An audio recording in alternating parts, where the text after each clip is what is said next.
우리 설교 예배 앞서서 우리 안실학교를 통해서 우리 안교 교과를 공부할 수 있게 된 것은 얼마나 귀한 특권인지 모릅니다. 오늘은 제4기 7번째 과목을 공부하겠습니다. 오늘은 2021년 4기 안교교과 제7과를 공부하지요. 그런데 오늘 여러분들이 갖고 계시는 교과에는 제목이 어떻게 되어 있죠? 율법과 은혜라고 되어 있는데 제가 좀 바꿨어요. 은혜와 율법이라. 이제 공부하시면서 여러분들이 왜 그렇게 했을까 하는 것을 이해하리라고 생각합니다. 우리 다 같이 기억절 한번 읽을까요? 내가 하나님의 은혜를 패하지 아니하노니 만일 의롭게 되는 것이 율법으로 말미암으면 그리스도께서 헛되이 죽으셨느니라. 오늘 기억절로 된 갈라디아 2장 21절에 어떻게 되어 있죠? 내가 하나님의 은혜가 먼저 나오지 않아요? 하나님의 은혜를 패하지 아니하노니 만일 의롭게 되는 것이 율법으로 말미암으면 그리스도께서 헛되이 죽으셨느니라. 그래서 제가 하나님의 은혜와 율법이라 그렇게 제목을 좀 붙여서 오늘 교과를 공부하려고 합니다. 오늘 우리는 5소지로 나누어서 공부하는데 첫째 소재 하늘에 있는 법, 둘째 소재 신명기에 나타난 율법, 셋째 소재 내 행복을 위하여, 넷째 애굽에서 종된 자, 그리고 5번째 소질로 너희의 의로움 때문이 아니라 하는 그런 내용입니다. 요한복음 1장 17절에 보면 율법은 모세로 말미암아 주신 것이요 은혜와 진리는 예수 그리스도로 말미암아 온 것이라. 여기 사도 요한은 율법은 모세로 말미암아 주신 것이요 은혜와 진리는 예수 그리스도로 말미암느니라.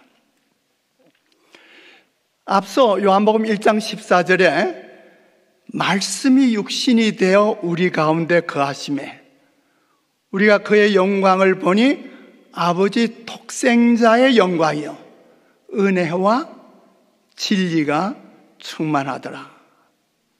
여기 말씀이 우리에게 임할 때 무엇이 앞서는가? 진리나 율법이 앞서느냐? 아니면 은혜가 앞서느냐? 분명히 말씀이 육신이 되어 우리 가운데 거하심에 은혜와 진리가 충만하더라. 먼저 은혜가 앞서잖아요. 그죠? 여기에 모세로 말미암아라는 것이 문자적으로는 모세를 통하여 이런 뜻이에요. 그래서 율법은 모세로 말미암은 것이 아니라 하나님께로부터 비록된 것이고 모세를 통해서 우리에게 주어진 바 되는 거예요. 은혜라는 말이 히브리어로는 헨으로 하나님이 인간들을 위해 죄에서 구원하시는 행위의 실제를 나타내는 표현으로 은혜, 영어는 그레이스라고 그러죠. 또 은총, favor 이렇게 사용되고 있어요. 이 은혜란 공로를 생각지 않으시고 값없이 주시는 하나님의 은사로서 특히 죄에서 구원하시는 은혜를 의미하고 있습니다. 창세기 6장 8절에 보면 노아는 여호와께 은혜를 입었더라 말씀해요. 노아 홍수 때 참으로 구원받은 것이 노아가 의인 노아이기 때문이가 아니라 하나님의 뭐로요? 하나님의 은혜로 구원받은 거예요. 창세기 19장 16절로 19절에 보면 소돔성이 멸망당하게 될 때도 롯은 종이 주께 은혜를 얻었고 주께서 큰 인자를 내게 베푸사 내 생명을 구원해 주시기를 간청했잖아요. 그러니까 노아다. 노아 홍수 때 구원받은 노아나 소돔과 고모라가 멸망당할 때 롯이 구원받은 것은 뭐로 구원받았어요? 은혜로. 신약에는 하나님의 은혜가 그리스도로 말미암아 충분히 나타났을 뿐 아니라 그리스도 자신이 곧 은혜의 완전한 표현이십니다. 사도 바울의 서신들은 전체적으로 살펴보면 그는 확실히 은혜와 율법을 대조하면서 기술했어요. 로마서 3장 24절에 그리스도 예수 안에 있는 구속으로 말미암아 하나님의 은혜로 값없이 의롭다 하심을 얻은 자 되었느니라. 하나님의 은혜로. 로마서 5장 2절에 또한 그로 말미암아 우리가 믿음으로 서 있는 이 은혜에 들어감을 얻었으며 하나님의 영광을 바라고 즐거워한다고 그랬어요. 또 로마서 5장 15절에 하나님의 은혜와 또는 한 사람 예수 그리스도의 은혜로 말미암아 하나님의 은혜, 예수 그리스도의 은혜로 우리가 구원을 받는 것을 말씀하고 있습니다.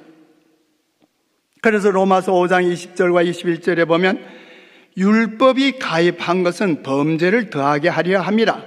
그러나 죄가 더한 곳에 은혜가 더욱 넘쳤나니 은혜도 또한 의로 말미암아 왕노릇하여 우리 주 예수 그리스도로 말미암아 영생에 이르게 하려 함이니라. 아멘. 참 은혜로 우리는 하나님께로부터 구원을 받아 영광에 이를 수 있다고 하는 말씀 얼마나 감사해요. 그러면 사도 바울은 율법에 대해서는 뭐라고 언급하고 계시는가?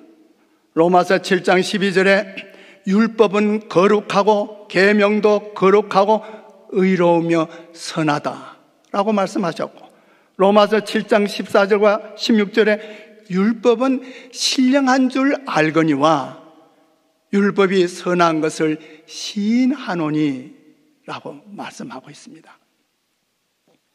로마서 3장 20절에 율법의 행위로 그의 앞에 의롭다 하심을 얻을 육체가 없나니 율법으로는 죄를 깨달음이라고 그랬어요.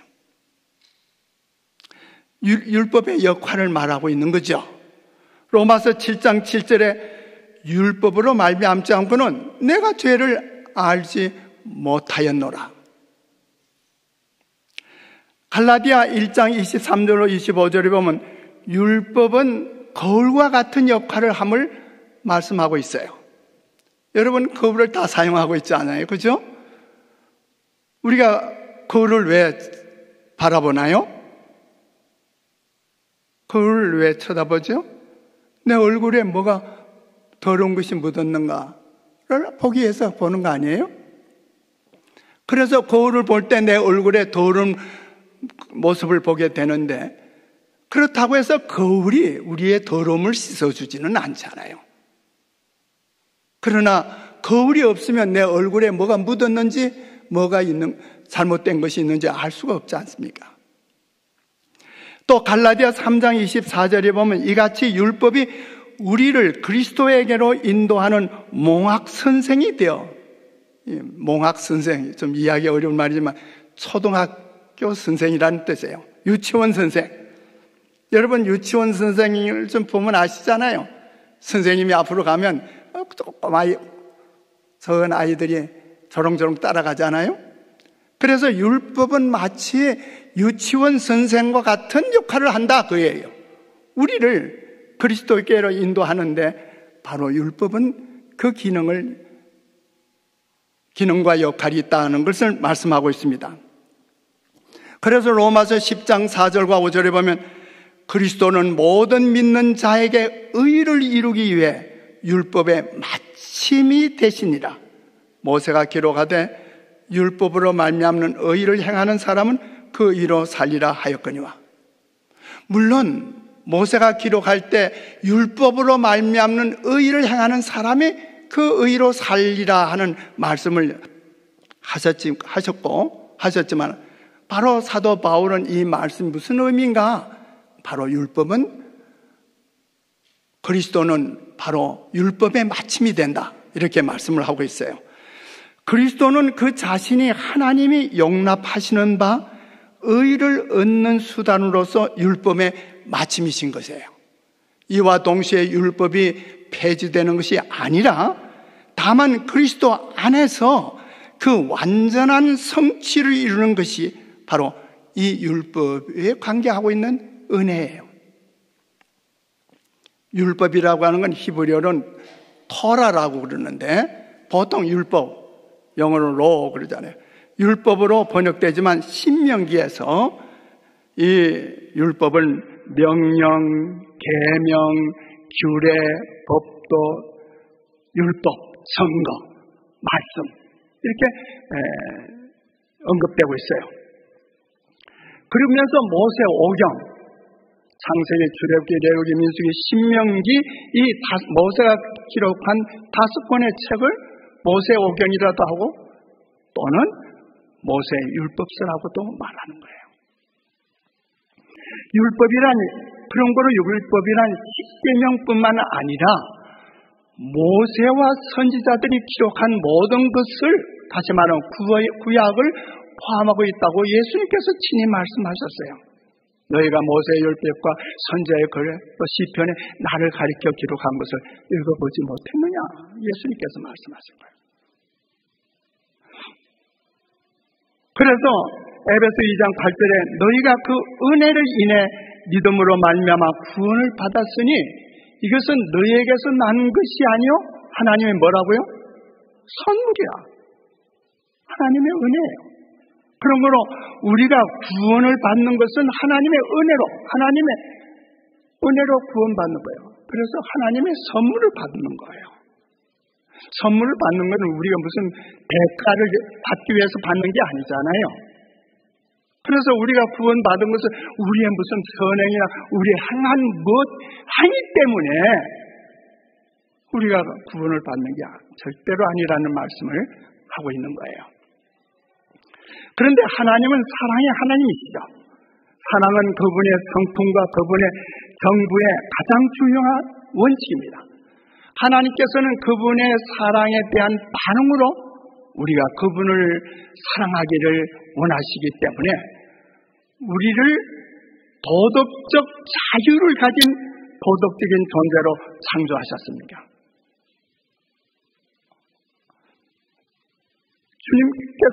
하나님께서는 우리에게 사랑을 하라고 강제하지 않으셔요. 우리가 하나님을 사랑할 수도 있고 그렇지 않을 수도 있는 자유를 가지고 있는 도덕적인 인간이기 때문에 우리가 하나님을 사랑하는 것은 정말 하나님의 그 사랑에 반응하는 거예요. 그리고 도덕적인 자유라는 개념에 바로 그 핵심이 도덕법이 있는 거예요. 오직 도덕적인 존재만이 도덕법을 필요로 합니다. 이 자연의 만물들은 자연의 법칙을 따라가는 거예요.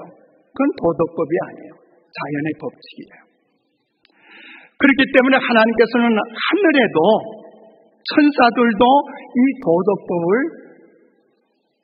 하라고 명하셨고 도덕법을 가지고 있는 거예요. 그런데 에스겔 28장 15절과 16절에 보면 천사장 루스퍼의 타락에 대해 말하기를 그에게서 불의가 드러나 범죄하였다고 그랬어요. 분명히 불의와 범죄는 법에 따른 용어죠. 이는 하늘에도 도덕법이 존재한다는 것을 말하고 있습니다. 바로 하늘 아버지의 바로 앞에 있는 자기의 자리를 떠나 루시퍼는 천사들 가운데 불만의 정신을 터뜨리려고 나갔습니다. 그는 하늘의 존재자들을 다스리는 율법에 관해 의심을 심어주기 시작했어요.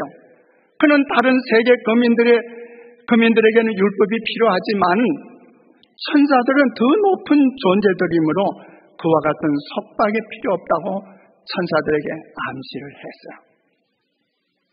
하나님의 뜻은 그분의 거룩한 율법에 표현되어 있으며 이 율법의 원칙은 곧 하늘의 원칙입니다. 하늘의 천사들에게는 하나님의 뜻을 아는 것이 가장 높은 지식을 얻는 것이고 그분의 뜻을 실행하는 것이 그들의 힘으로 할 수 있는 가장 큰 봉사였어요. 이제 하늘에 있는 법 우리가 이해하면 그 다음에 이제 두 번째 소재 신명기에 나타난 율법에 대해서 생각해 보겠습니다. 은혜와 율법에 관한 주제는 신명기를 비롯한 성경 전체에서 발견됩니다. 그런데 신명기에서는 특별한 맥락에서 은혜와 율법의 관계를 보여주고 있습니다. 신명기 7장 7절 8절에 여호와께서 너희를 기뻐하시고 너희를 택하심은 너희가 다른 민족보다 수요가 많은 연고가 아니라 너희는 모든 민족 중에 가장 적으니라.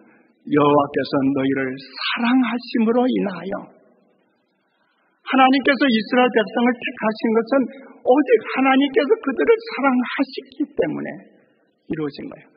하나님이 우리를 택하심은 오직 우리가 잘나서가 아니라 하나님 앞에 고임을 받은 뭐가 있어서가 아니라 하나님이 우리를 사랑하셨기 때문에 여러분 어떻게 여러분이 이렇게 하나님의 자녀로서 이 귀한 자리에 앉아 있는지 좀 궁금하지 않아요?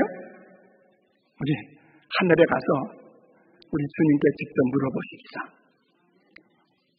오직 하나님이 우리를 사랑하셔서 우리를 택하신 거예요. 얼마나 놀라운 은혜입니까? 그래서 신명기 10장 12절에 이스라엘아 내 하나님 여호와께서 내게 요구하는 것이 무엇이냐? 곧 네가 내 하나님 여호와를 경외하여 그 모든 도를 행하고 그를 사랑하며 마음을 다하고 성품을 다하여 내 하나님 여호와를 섬기고 이제 우리가 하나님의 사랑에 대한 우리의 반응을 이렇게 하라고 주님 말씀하시는 것입니다. 신명기 4장 44절에 모세가 이스라엘 자손에게 선포한 율법이 이러하니라.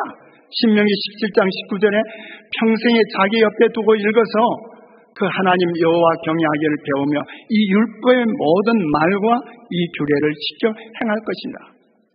그래서 우리가 하나님의 율례와 법도와 계명을 지키라고 말씀하시는 거예요. 그런데 신명기 28장 58절에 네가 만일 이 책에 기록한 이 율법의 모든 말씀을 지켜 행하지 아니하고 그러니까 율법이라고 하면 하나님의 두 돌에 기록된 십계명뿐만 아니라 모세가 기록한 하나님께서 받아 기록한 율법책, 율법서가 있는 거예요. 신명기 30장 10절에 네가 네 하나님 여호와의 말씀을 순종하여 이 율법책에 기록된 그 명령과 규례를 지키고 물론 모세가 쓴 율법서 신명기 안에도 하나님의 십계명이 있지 않아요. 그 외에도 규례와 법도와 명령과 경고와 이런 것들이 기록되어 있습니다. 율법은 하나님의 거룩함과 의의 표준이며 그와 같은 율법을 범하는 것이 죄입니다. 요한일서 3장 4절에 죄를 짓는 자마다 불법을 행하나니 죄는 불법이라고 말씀하셨습니다. 그런 거로 우리 모두가 그 율법을 범했으므로 우리는 구원할 수 있는 것은 우리가 구원받을 수 있는 것은 오직 하나님의 은혜밖에 없어요. 로마서 3장 20절과 28절에 그러므로 율법의 행위로 그의 앞에 의롭다 하심을 얻을 육체가 없나니 율법으로는 죄를 깨달음이라. 그러므로 사람이 의롭다 하심을 얻는 것은 율법의 행위에 있지 않고 믿음으로 되는 줄 우리가 인정하노라. 이제 우리 신앙의 태도가 바로 돼야 돼요. 우리가 무슨 율법을 잘 지켜서 하나님의 계명을 잘 따라 행함으로 안식을 잘 준수함으로 그래서 우리가 구원을 이루는 것이 아니라 오직 하나님의 은혜로 우리가 구원을 받을 수 있고 우리는 그것을 오직 믿음으로 붙들어야 합니다. 아멘이세요? 우리를 구원하는 것은 율법의 행위가 아니라 하나님의 은혜입니다. 그리고 그 은혜에 대한 반응이 바로 율법에 대한 순종이죠. 우리가 율법에 순종하는 것은 우리에게 은혜로 주어진 구원에 대한 우리의 반응입니다. 사람들이 그리스도의 은혜를 받아들일 때만 순종의 축복이 유감없이 그들의 소유가 될 수 있다는 것을 배울 필요가 있습니다. 사람에게 하나님의 율법을 순종할 능력을 주는 것은 하나님의 은혜입니다. 그 은혜가 사람으로 하여금 악습의 사슬을 깨뜨릴 수 있게 해 줍니다. 이것이 그로 하여금 바른 길에 굳게 서게 해주고 그 길에서 그를 지켜줄 수 있는 유일의 힘입니다. 우리가 율법에 순종하는 것은 우리에게 은혜로 주어진 구원에 대한 반응입니다. 그래서 예수님께서도 너희가 나를 사랑하면 나의 계명을 지키라고 하지 않으셨어요?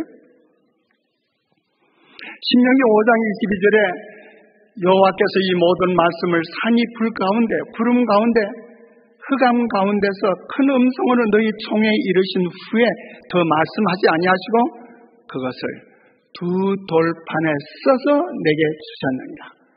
그래서 하나님께서 말씀을 하시지만 친히 당신의 손가락으로 기록해서 주신 것은 십계명이에요. 신명기 4장 13절에 여호와께서 그 언약을 너희에게 반포하시고 너희로 지키라 명하셨으니 곧 십계명이며 두 돌판에 친히 쓰신 것이라.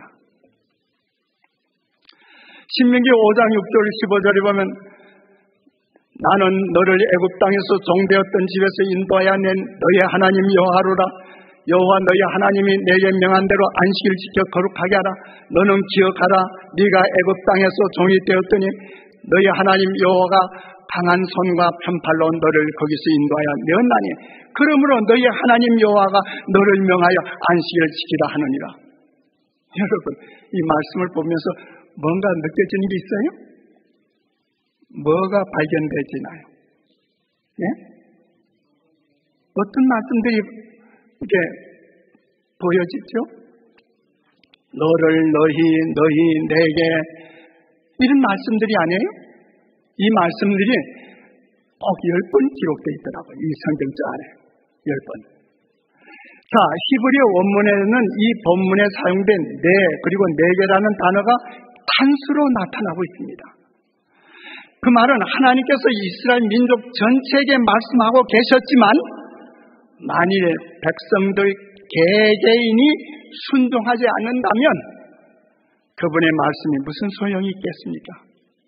하나님께서는 이스라엘 민족에 속한 한 사람 한 사람에게 말씀하고 계십니다. 오늘 오림교회 성도들이 하나님 앞에 오늘 거룩한 안식일에 다 나와서 하나님 앞에 예배 드리지만 하나님은 우리 개개인 한 성도들을 통해서 예배를 받으시는 것 아십니까? 이제 내 행복을 위하여 세 번째 소지를 보십시다. 구약 성령을 거부할 이유를 찾는 회의론자들은 구약에 등장하는 하나님의 그 강한 말씀들을 지적합니다.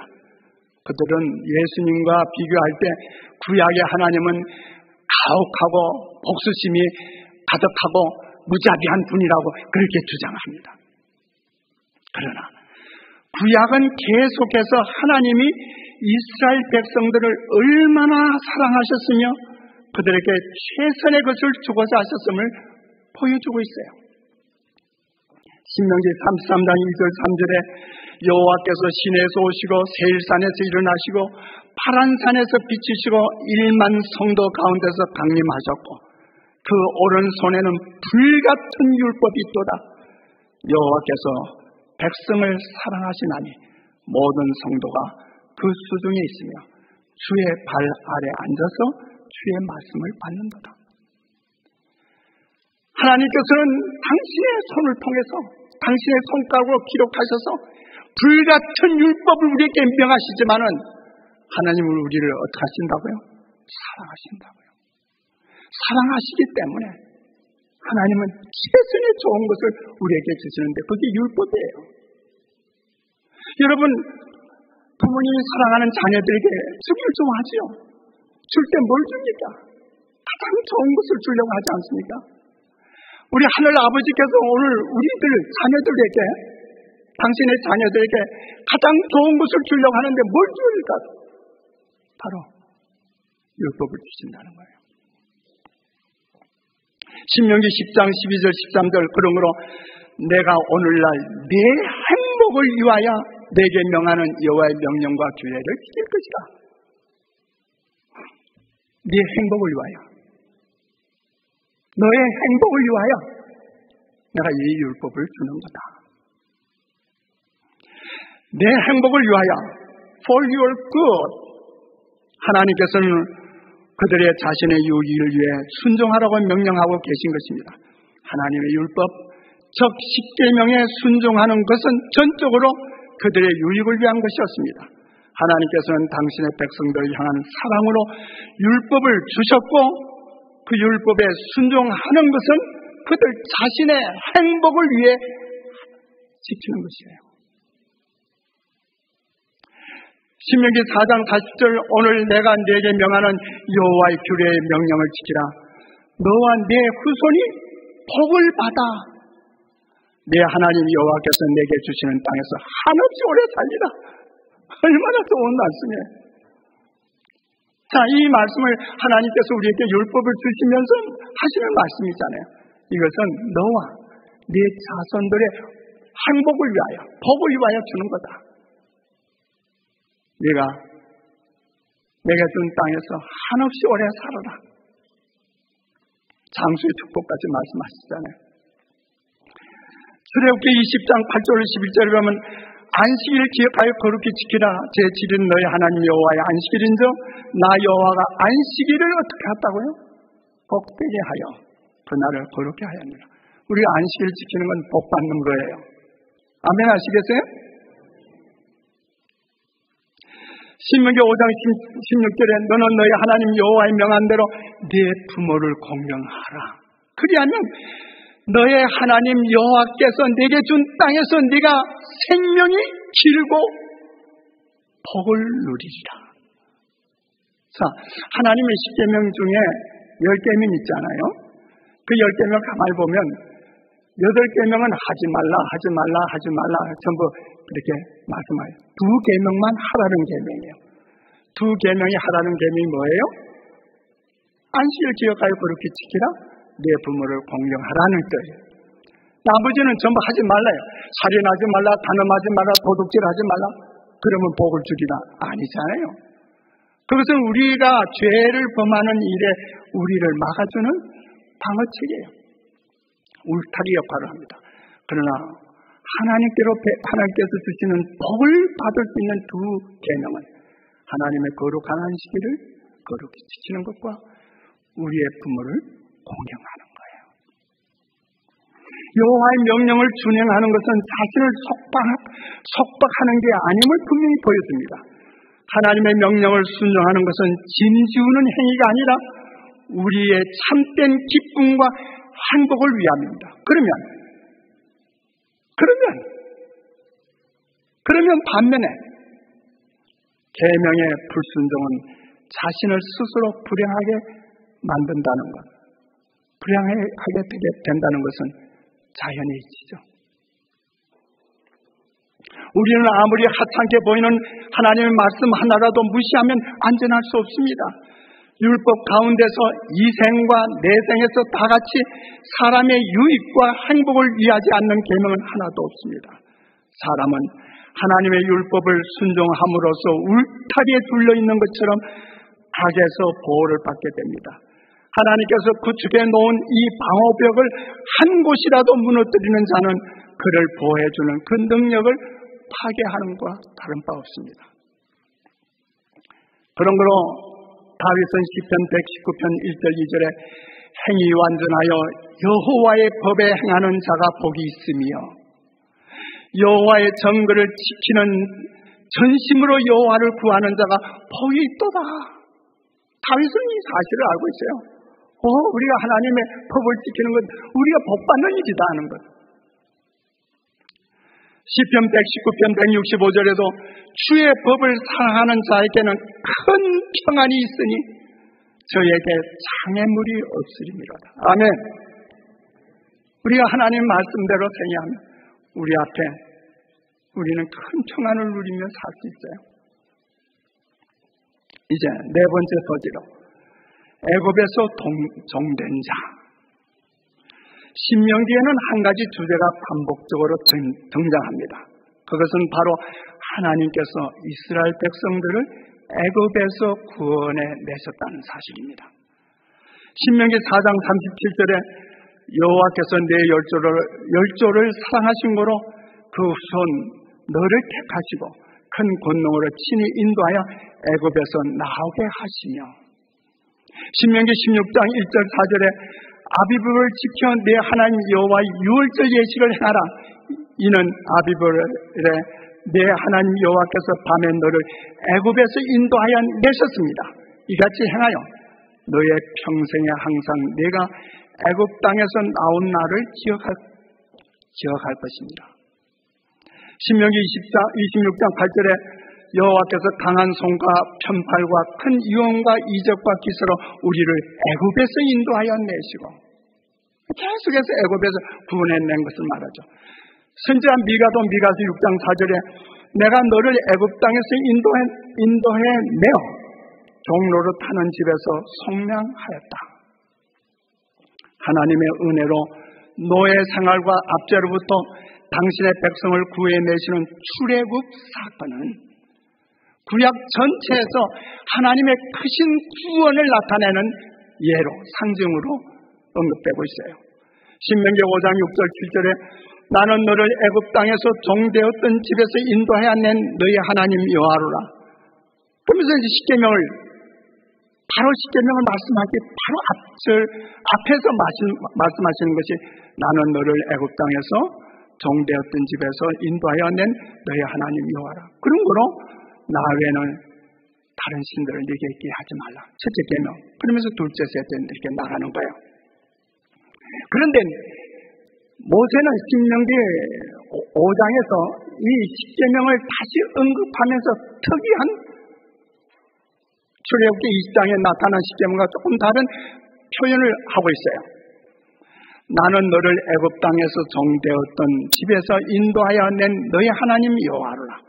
여호와 너희 하나님이 내게 명한 대로 안식일을 지켜 거룩하게 하라.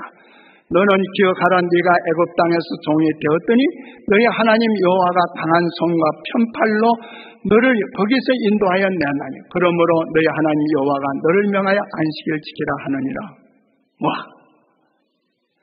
이 하나님께서 출애굽기에 십계명을 주시면서 첫 마디가 뭐냐면 내가 너를 애굽 땅에서 인도하여 냈다. 너희가 거기에서 속박받고 노예로 있었던 너희를 구원해 냈다. 그런 거로 십계명을 지키라고 말씀하셨는데, 모세는 그 말씀을 초점을 맞춰서 넷째 계명을 다시 언급한 두 번이나 애굽 땅에서 종되었던 집에서 인도하여 애굽 땅에서 종이 되었던 너희 하나님 여호와가 구원해 내셨다. 이렇게 말씀하고 있는 거예요. 그런 거로 이 말씀은 오늘 우리가 안식일을 지키는데도 어떤 의미를 주고 있느냐 하는 것이에요. 모세는 신명기에서 이미 주어진 계명의 의미를 확장하고 있어요. 이 확장은 안식일을 창조의 기념일로 지킬 뿐만 아니라 애굽에서 구원함을 받은 것을 기념하는 의미에서도 지키라는 거예요. 그런 거로 제7일 안식일은 창조의 상징이죠. 나 여호와가 여세 동안에 하늘과 땅과 바다와 그 가운데 만물을 만들고 창조주. 넷째 계명에서 말씀하실 뿐만 아니라 구원과 은혜의 상징으로 내가 너희를 종되었던 곳에서 너희를 구원해 냈다 하신 말씀이에요. 주님께서 이스라엘 백성을 애굽에서 구원하셨을 때 그들에게 율법을 주시고 안식일을 준수를 통하여 그들이 우상 숭배자들과 구별되도록 가르치셨습니다. 이것이 바로 하나님의 주권을 인정하는 사람들과 그분을 창조주와 왕으로 받아들이기를 거절하는 사람들을 구분짓는 겁니다. 마지막 때도 안식일은 바로 이 구분의 계쟁점이 된다고 했습니다. 신약에서도 하나님의 큰 능력으로 애굽에서부터 구원함을 받은 이 사건이 그리스도를 믿음으로 말미암아 얻게 되는 구원의 상징으로 나타냈어요. 히브리서에서도 그리고 고린도전서에서도. 로마서 6장 17절 18절의 사도 바울은 하나님께 감사리로다. 너희가 본래 죄의 종이었더니 죄에서 해방되어 의에게 종이 되었느니라. 오늘 우리도 역시 이 세상에서 구원을 받은 것은, 이 죄의 협박에서 구원을 받은 것은 하나님의 은혜예요. 신명기는 은혜와 율법의 관계를 보여주는 거대한 실물 교훈입니다. 하나님께서는 은혜로 우리를 구원하셨습니다. 이것은 우리 스스로가 결코 할 수 없는 일입니다. 어떻게 우리가 이 세상에 할 수 없는 이 수십억에 되는 사람들 가운데서 오늘 우리가 어떻게 이렇게 하나님의 자녀로 이 거룩한 안식일에 이 오림교회 아름다운 성당 교회당에 와서 앉아있죠? 아니, 여러분, 기적 중에 기적이 아니에요. 놀랍지 않습니까? 이것이 우리 스스로 내가 무슨 하나님을 찾았습니까? 내가 무슨 하나님 말씀을 내가 스스로 연구해서 내가 이렇게 이 교회에 나오게 됐나요? 이 모든 하나님이 나를 어떻게 여기까지 인도하셨는가를 하늘에 가서 하나님께 물어보십시다.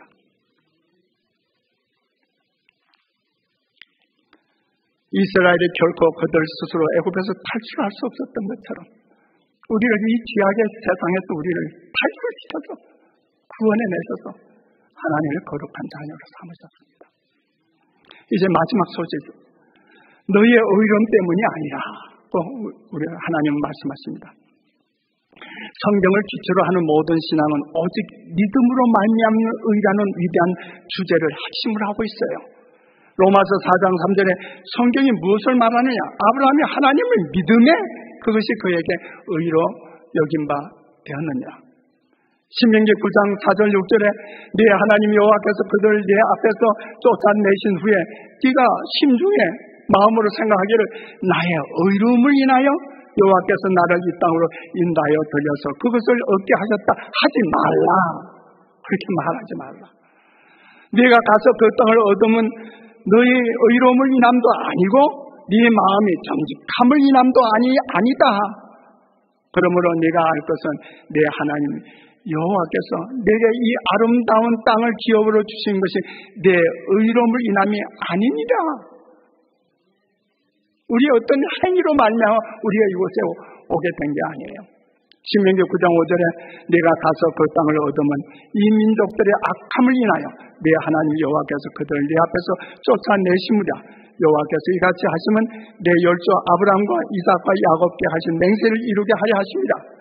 데모데후서 1장 9절에 하나님의 우리를 구원하사 거룩하신 부르심으로 부르심은 우리의 행위대로 하심이 아니요 오직 자기 뜻과 영원한 때 전부터 그리스도 예수 안에서 우리에게 주신 은혜로 하십니다. 디도서 1장 2절에 영생의 소망을 인함이라. 이 영생은 거짓이 없으신 하나님이 영원한 때 전부터 약속하신 것이라. 그러므로 이 구원의 약속이 영원 전부터 주어졌다면 구원은 결코 우리의 행위 때문일 수가 없죠. 영원 전에 우리가 존재하지도 않았고 구원을 받을 만한 아무런 행위를 하지도 않았잖아요. 데모데후서 1장 9절 하나님은 우리를 구원하사 거룩하신 부르심으로 부르심은 우리의 행위대로 하심이 아니요 오직 자기 뜻과 영원한 때 전부터 그리스도 예수 안에서 우리에게 주신 은혜대로 하신 것이다. 이제 말씀을 마치면서 우리가 얼마나 보잘것없고 거룩하지 않은 존재들인지를 곰곰이 생각해 보십시다.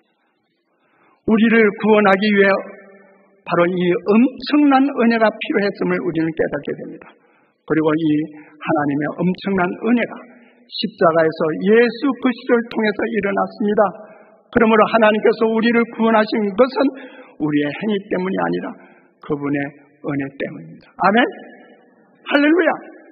그러므로 갈라디아 3장 11절에 하나님 앞에서 아무나 율법으로 말미암아 의롭게 되지 못할 것이 분명하니 이는 의인이 믿음으로 살리라 하였느니라. 믿음으로 말미암는 의란 무엇입니까? 그것은 사람의 영광을 먼지로 덮어버리고 사람 스스로 할 수 없는 일을 사람을 위해 이루어 주시는 하나님의 일입니다. 사람들이 자신이 아무것도 아님을 깨닫게 될 때 비로소 우리가 그리스도의 의의 옷을 입게 되는 것입니다. 기억자 다시 따라합시다. 시작. 내가 하나님의 은혜를 패하지 아니하노니 만일 의롭게 되는 것이 율법으로 만유하면 그렇게 그리스도께서 헛되이 죽으셨느니라. 하나님의 은혜가 피로 되지 않는다면 복음에는 호소력이 없습니다. 복음을 통해 이르러 오는 모든 유익을 율법의 행위로 얻을 수 있다면 예수 그리스도를 통한 인간 구속의 계획은 필요가 없게 됩니다. 우리가 하나님의 율법과 조화를 이루어야 하는 반면에 우리는 율법의 행위로 구원을 얻을 수 없습니다. 그런가 하면 우리는 순종 없이 구원을 받을 수도 없습니다. 율법은 품성을 측정하는 표준입니다. 그러나 우리는 중생케 하는 그리스도의 은혜 없이 하나님의 계명을 지킬 수 없습니다. 오직 예수님만이 우리를 모든 죄에서 깨끗하게 하실 수 있습니다. 기도하겠습니다. 하늘에 계시는 은혜로우신 아버지 하나님, 오늘 신명기에 주어진 하나님의 은혜와 하나님의 율법에 대해서 공부했습니다. 아직도 저희들이 하나님의 이 거룩한 말씀을 이해하는데 부족하오니 하나님의 성령께서 이 말씀을 깨닫게 해주시고 이 말씀들을 명심해서 우리 주님 뜻대로 살 수 있는 하나님의 복된 자녀들을 축복해 주시옵소서. 예수님의 이름으로 감사 기도합니다. 아멘. 아멘.